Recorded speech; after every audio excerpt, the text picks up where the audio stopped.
Hey, what's up, ladies and guys? Hey, I'm in my 2001 Ford Expedition, and I had a scary situation happen to me the other day where my transmission got stuck in first gear, but my throttle got stuck at 2,000 RPMs.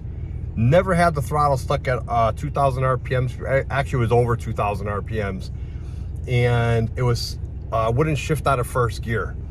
So I ended up pulling over, turning it off, and turning it back on again, and it still stayed up at 2,000 RPMs. So I did that a couple times, and I matted it was literally like I had a stuck throttle, but the weird part was my transmission still was stuck in first gear. It would not shift out of first gear. Eventually, my service engine light came on. So when I finally made it home, doing 4 miles an hour at 2,000 RPMs the whole way here, I was able to put my scanner on, and come to find out, it's showing a P1121 code on the OBD sensor, or on the OBD reader, and it is a throttle position sensor A, inconsistent with the mass airflow map sensor. And it is a severity level 3 out of 3, obviously, because A, your engine's stuck at over 2,000 RPMs. B, you're not shifting out of first gear, so your maximum RPMs, your maximum speed I was able to get to was probably like 6 miles an hour. Previously, a couple weeks ago, I had it stuck where it wouldn't shift out of second gear, and still the high RPMs. So it seems like it's the throttle position, the TPS, throttle position control sensor.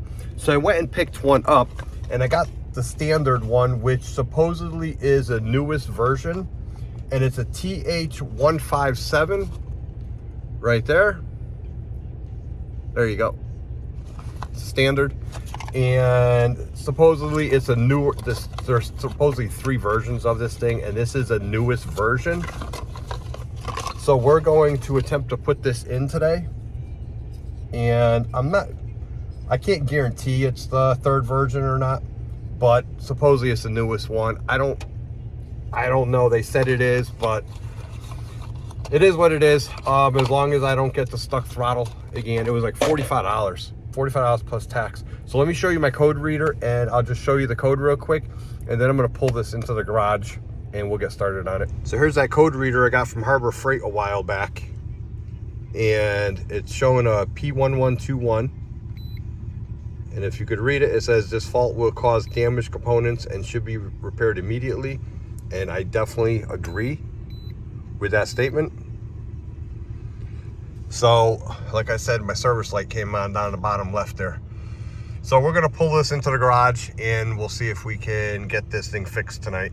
I'm trying to get this video started, but I have a cat who is insisting on climbing on the hood, and then that makes the hood want to fall. Anyways, while she's occupied over there, she's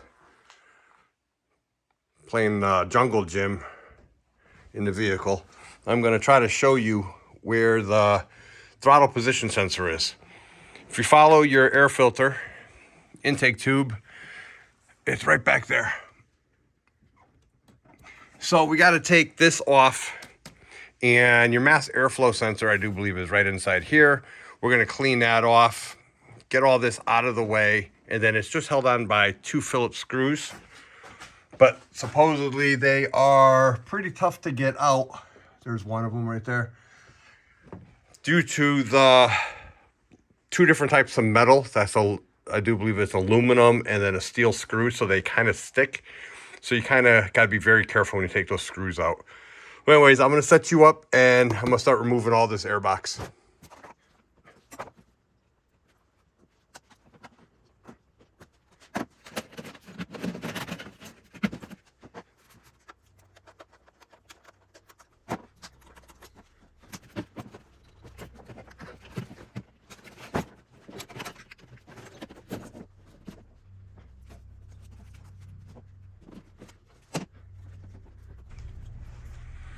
Now that that air box is out of the way, you can see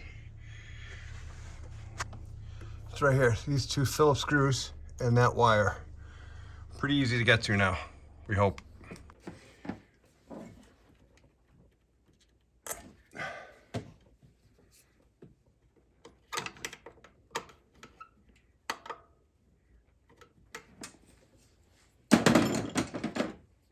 I gotta go get another Phillips screwdriver. This one's too big. So I came back with a standard size screwdriver, Phillips, but I also brought, I own 2 or 3 of these things and I very rarely use them. But when you use them, when you need them, they really do save. Basically what happens is you put the bit you need on here, and you can actually even put a socket on here. You put the bit that you want, and they come with a bunch of different size Phillips, different size flatheads. And basically, they're pretty easy. When you hit it, you're gonna turn this, you hit it with a hammer,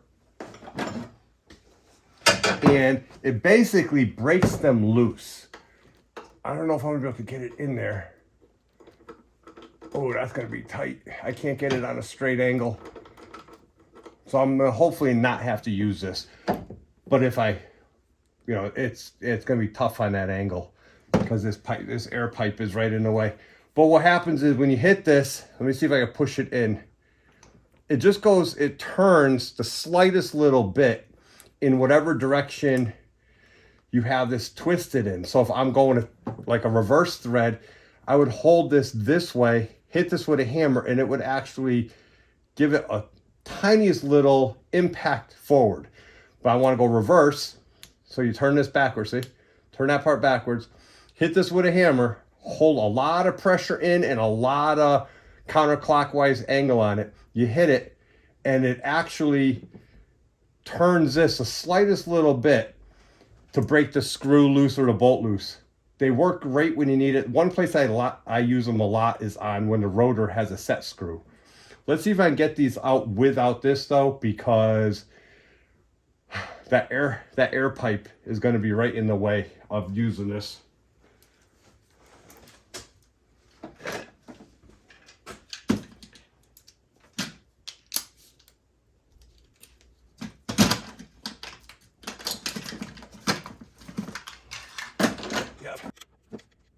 Nice.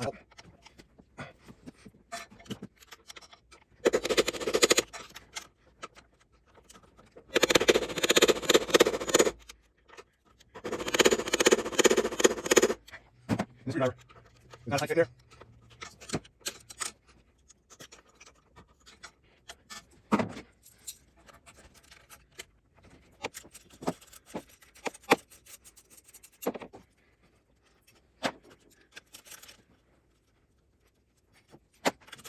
That was 10 millimeter socket I used. That way I can get a better shot at this. See how this screwdriver's kind of not that tight in there? Let me go see if I can get a better screwdriver that has a better bite to it. I think I can use this on the bottom one now. So you put it in, pick the right size bit. The bit holds really good. Get everything out of the way.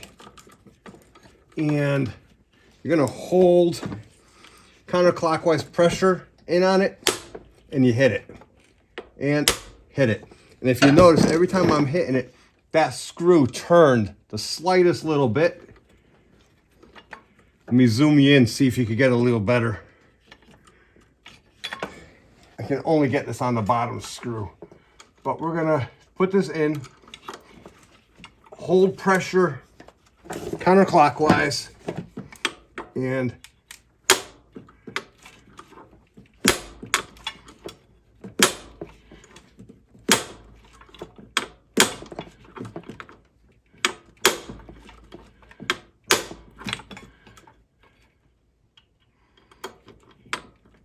I think you could see it. It's turning ever so slightly. And there you go. That one's loose. So now we got to try to do that top one. I don't know how that's going to work with this.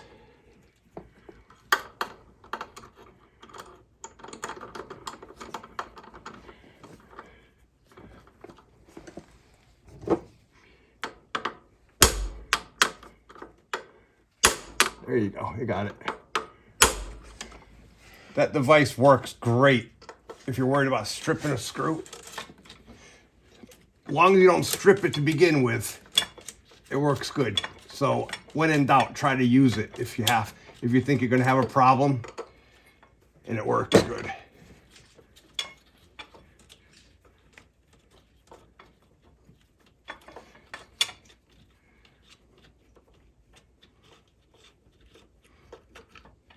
You can see all the corrosion on there. That's what you got to watch out for. That's what makes them hard to get out. It's a two different metal. I believe it's because there's two different metals. The metal of the screw and then the aluminum intake. See, this one's loose, but the screw is still stuck now.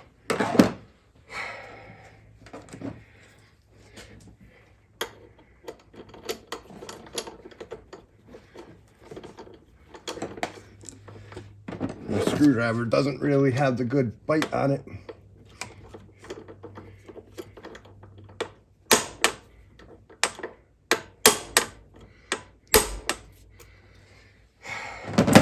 I'll be right back. I gotta get a better screwdriver for that one. It's funny, I bought all new screwdrivers last year because my screwdrivers go missing for some reason, and they're all missing again. The screw wants to strip.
Wow, that screw isn't tight. It's trying to strip. I'm not gonna be able to replace this. I need to get a new screw for this one.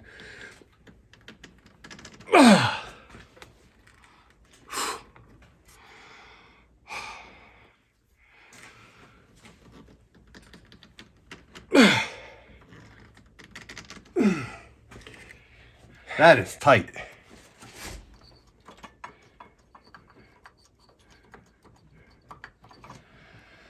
Whew. I wish I had an extension for that hammer, the hammer screw. The hammer screwdriver.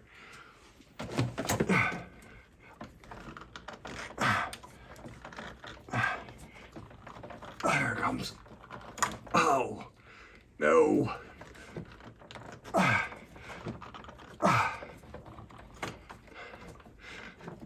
Oh, it's stripping.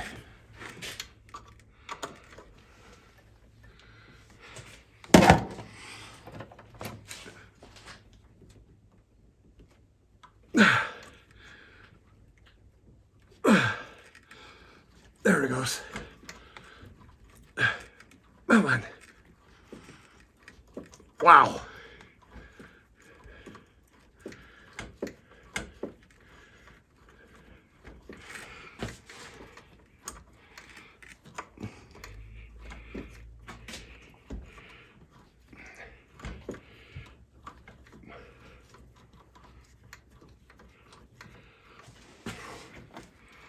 I actually broke a sweat on that one.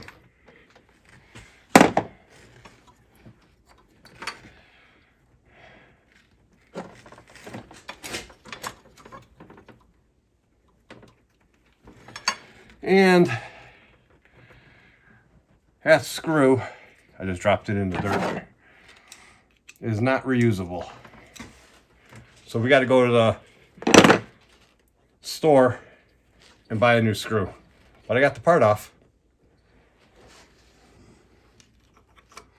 You can see when you move your throttle,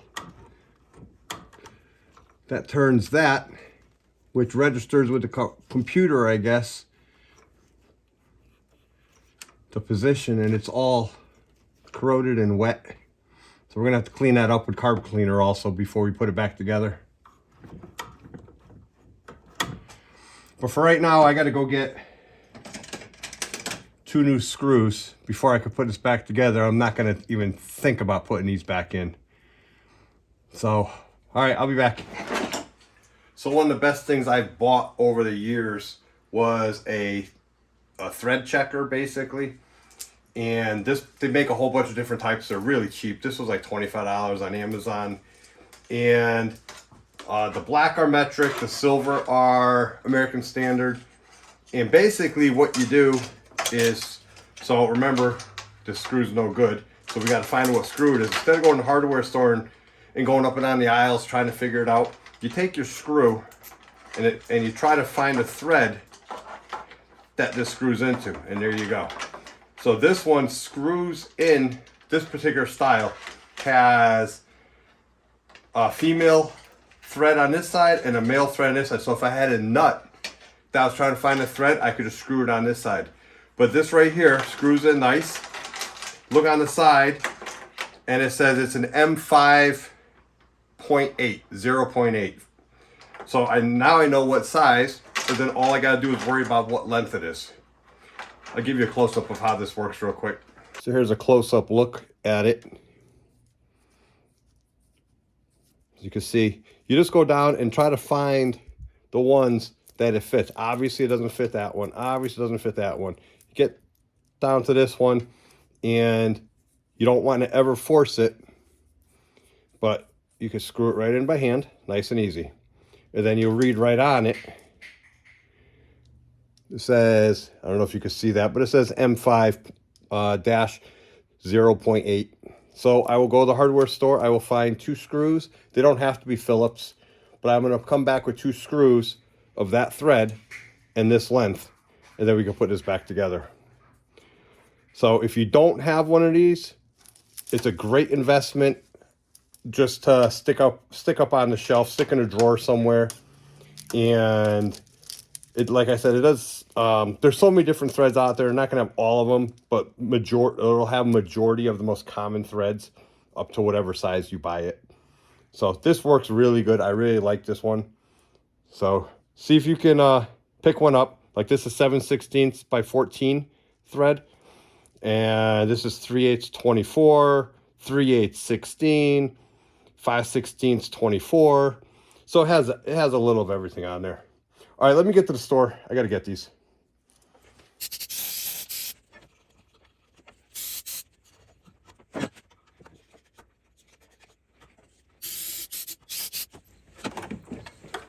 All right, got to make sure that it's inside of there.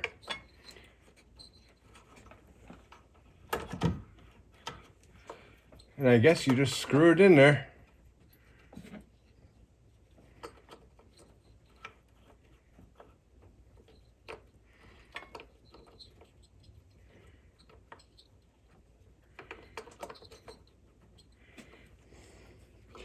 So there is a little bit of spring tension on there when you put this on. So what I'm going to do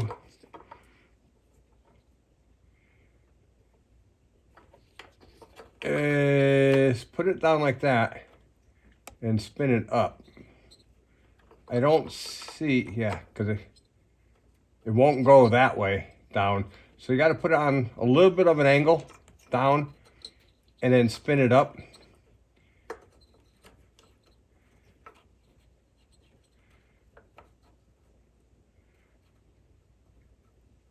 Yep. New screws.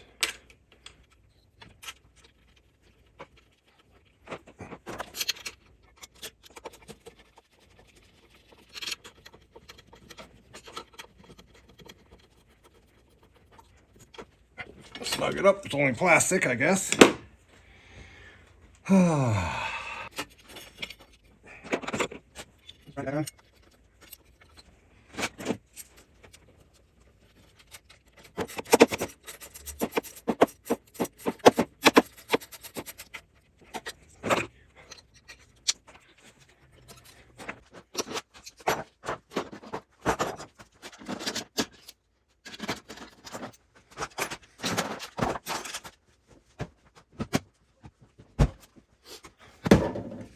So inside this part of the air box is your mass airflow sensor. And I bought some mass airflow sensor cleaner. So I'm just going to spray it right in place. All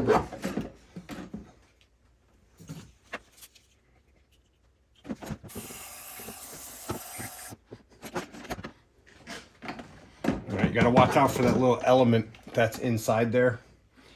You don't want to break that wire, little electrical wire. And now we got to start putting this back together. Got another sensor in this side. Might as well clean that off while we got it apart.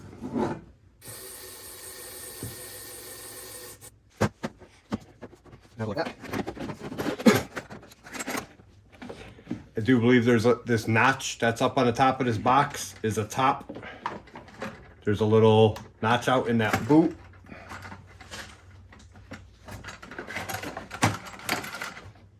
Like that. A flathead screwdriver, tighten this section up again.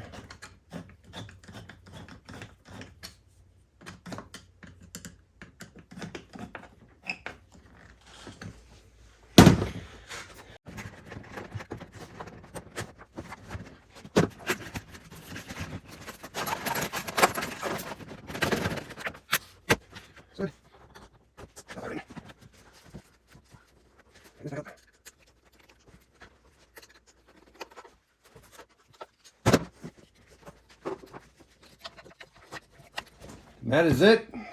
Everything is back together. Everything's plugged in. Well, that should be the end of it. You can see the new one stuffed in there. Those two screws are the hardest part. If you can get those two screws out, then it's a pretty easy job. So let's go start this up and see how it does on the code. One thing I saw online, they say you have to train the sensor, and they say turn the key on, and then you slowly press the gas pedal for the count of 4, going to the floor, which I'm doing, and then you slowly let the gas pedal back up for the count of 4, which I'm doing. And then one guy said you shut the car back off, and then you turn the car back on again, and then you slowly depress that gas pedal down, roughly the count of 4, and then you slowly let the gas pedal back up for the count of 4, which you really can't see. And that supposedly trains this throttle position sensor. So let's try starting it now that I just flooded the crap out of the car. We'll see.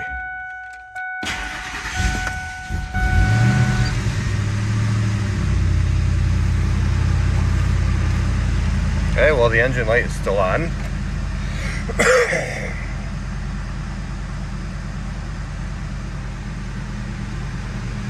I never cleared the code. So let's see what happens with the computer here. Okay, I just plugged the reader in. It's loading up. I got the key on. And we are going to skip that setting. And it is saying that that's the code. So let's delete that.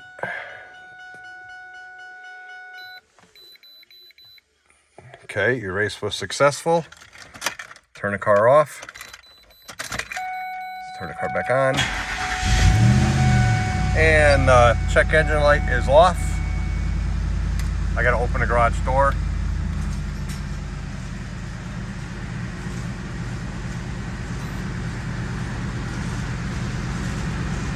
And let's see how this works. Shut the code reader off.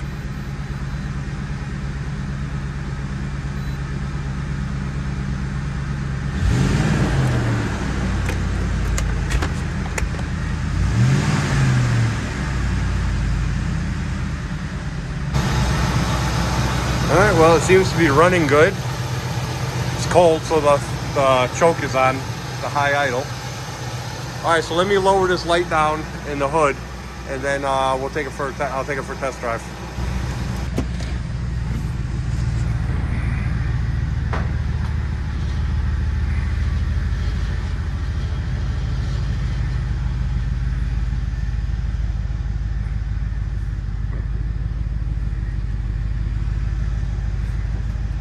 All right, let's go around the block and see how we're doing. Well, I just went on a 15-minute drive and it seems to be working fine. So I guess it's just a matter of driving it and seeing if we fix the problem. But it shifts no problem, the RPMs are no problem, check engine light is still off. So we are good to go.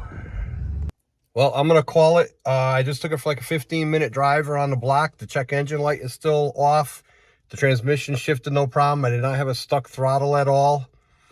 So I guess it's fixed.